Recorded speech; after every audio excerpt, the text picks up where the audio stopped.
contention, but not eliminated from the races. That's very possible. So under that understanding now, maybe then we'll keep going. Boyer is followed by Almirillo, followed by Biffle. I've heard of him.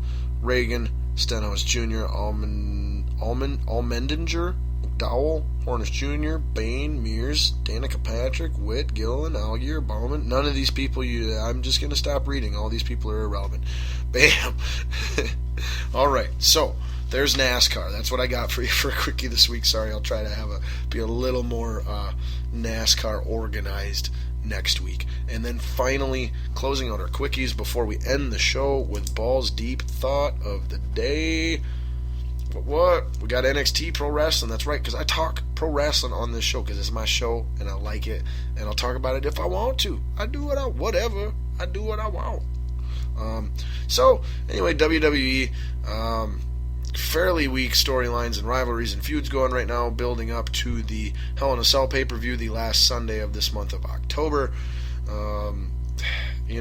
Probably the only match that's going to really be worthwhile is going to be the Undertaker versus Brock Lesnar main event, Hell in a Cell. Now, they have announced another match that will be held in the Cell under Hell in a Cell rules and format. That will be Bray Wyatt versus Roman Reigns. This makes no sense to me. Turning the likely 6-man tag into just a 2-man tag where Randy Orton and Dean Ambrose will team together to job to Luke Harper and Braun Strowman. That should be absolutely horrible. But let's see what else we got. Rusev has gotten phenomenal on the mic on Raw lately, and New Day is awesome. Those are the two best things in WWE right now, along with Kevin Owens. Seth Rollins is pretty good. He'll be taking on Kane, but if Kane loses, he'll be taking on Demon Kane with the title on the line. If Demon Kane loses, then Corporate Kane will be fired as Director of Operations, so there's at least a little something on the line there. Believe Kevin Owens will be defending his IC against Ryback. Maybe not, though. It's possible that Ryback's already got his rematch.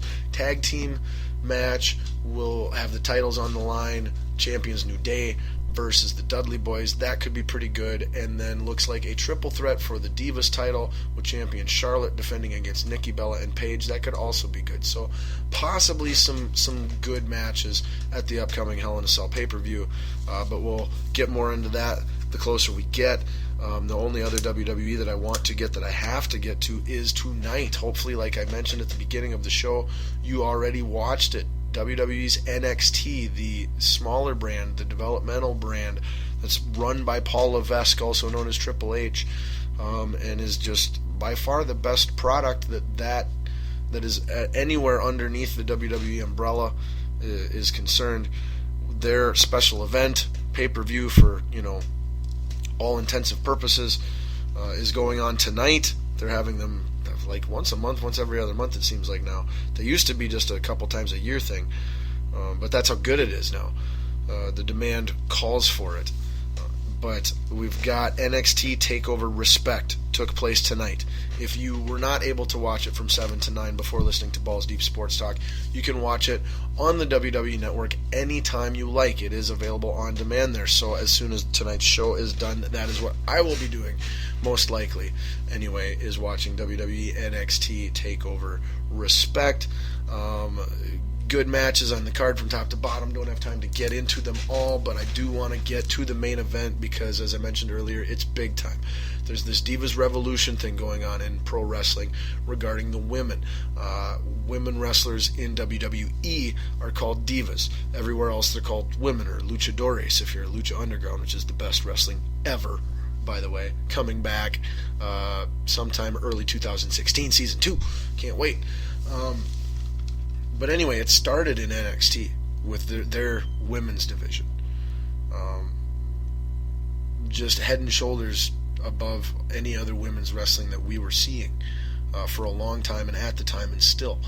So what they did is they called them all up, the 4 to 6 of them up from the minor leagues. The NXT is considered the minor league, and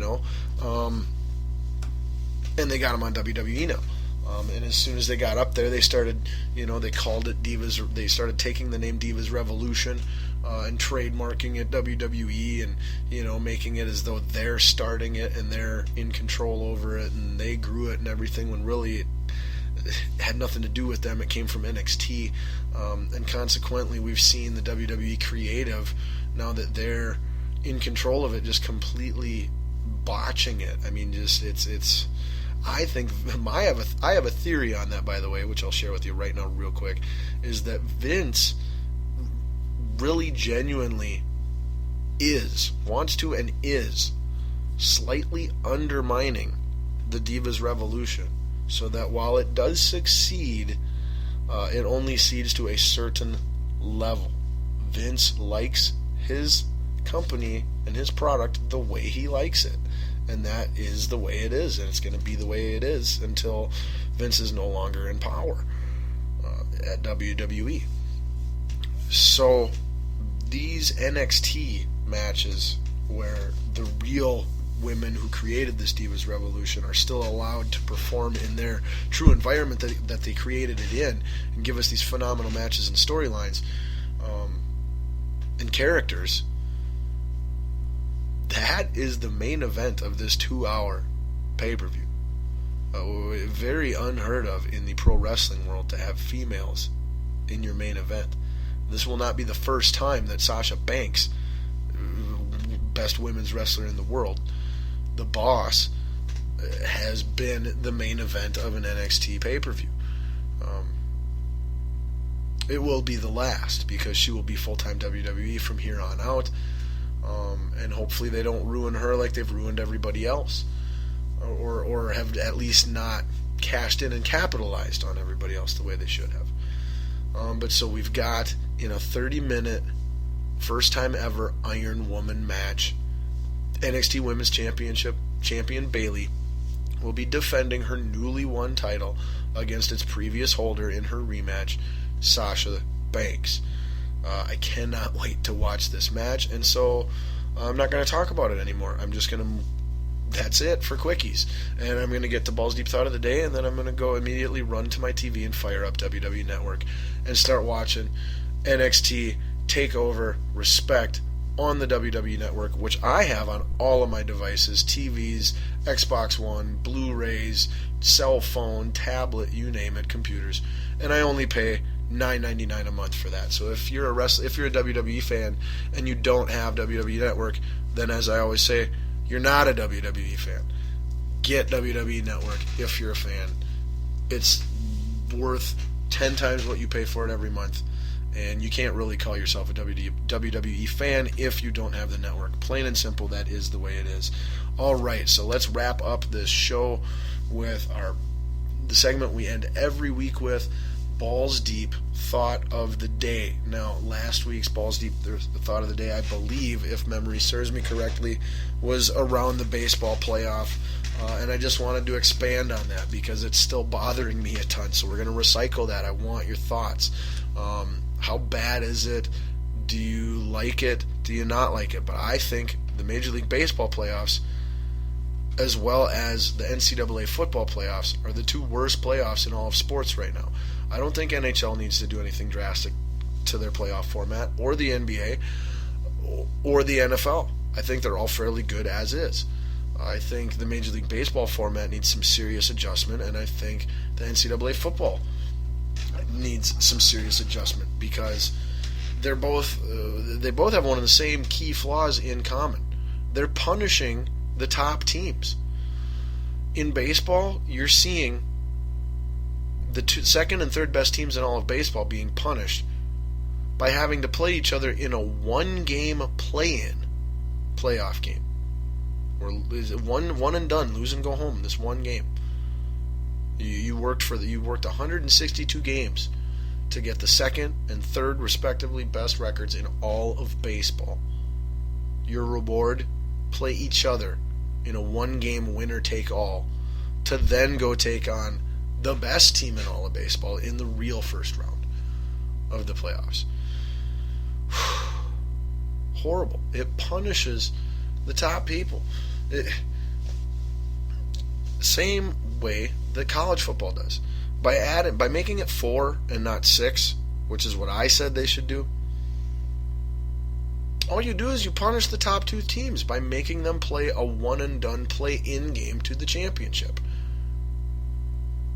And you reward the third and fourth best teams who shouldn't, after the whole season is done, be playing in the national championship game with an extra opportunity. I don't mind that extra opportunity. That's why you make it 6 teams. The top 2, the formula, the computers would have had playing for the championship, you give them a bye, okay?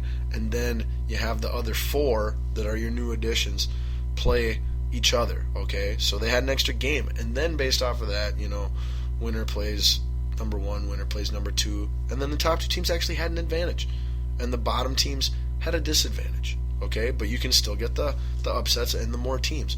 If you're going to keep it 4 teams, you got to let the schools host the dang game. Okay? So if you're the 1 and the 2 seed, if you're Alabama, number 1 seed, and let's say, Florida State, number 2 seed or whatever, you don't go to a neutral site where you have no advantage whatsoever to take on the 3 and 4 seeds. No, you host that game, and your school gets a whole bunch of revenue extra as a result of it. It's a win for the universities, and it's a win for the teams that deserve to have some kind of advantage based off of their accomplishments in the regular season and the conference tournaments. Otherwise, what's any of it for? If you're just seeding a tournament, why should I care if I'm the best team in college football or the 4th best team in college football? They're no different come the last week, 2 weeks, 3 weeks of the season, of the playoffs, of the bowl season. So you're over rewarding the worst teams with too good of a chance in both scenarios, baseball and college football, and you're punishing the better teams in both baseball and college football by not giving them any significant real advantage whatsoever. Baseball, if you want to keep it, the 2 wild cards, and the way it is, have a 5 team, I don't mind that. I think we can make that work. But there's 2 ways you got to do that then. You either got to have way A, where we keep it really similar to how it is now, except for a 1-game play-in. It's a 3-game series, so we actually have a 3-game wild card round series. You can't call a 1-game playoff a round, okay, or a series. So let's have a real series hosted by, the more winning team. So you've got to win 2 games. You've got to earn it, not just a fluke one and done, anything can happen thing. I don't agree with that at all. Or I think the even better way to do it, in my opinion, would be you take the 5 teams and only the best, the number 1 record from each side. Okay, so the best American League record and the best National League record, they get a bye. And then you've got wild card A playing division winner B, and wild card B playing division winner A. 1, 2. No, that wouldn't work, would it? No, that wouldn't work. Then we'd be left with 3 teams. When we're done yet. No, scratch, never mind. Dang it, that would have been great. Darn it. Oh well. Well, anyway, let's make it. Let's just start by making it a 3-game wild card round series. Boom, that'd be great. And then from there, when that is done, the matchups is determined solely off of record. Okay, so once we're out of the wild card and into the divisional round, the seeding 1 through 4 on each side is determined by the team's record. Nothing to do with winning your division. Winning your division guarantees you a spot, a berth. It does not guarantee you a seed, however. So that where you could have a situation where we've got, in the National League now, where, say the Pirates' second best record, they win tonight against the Cubs, if they do, they go on then as the wild card in the divisional round of the playoffs.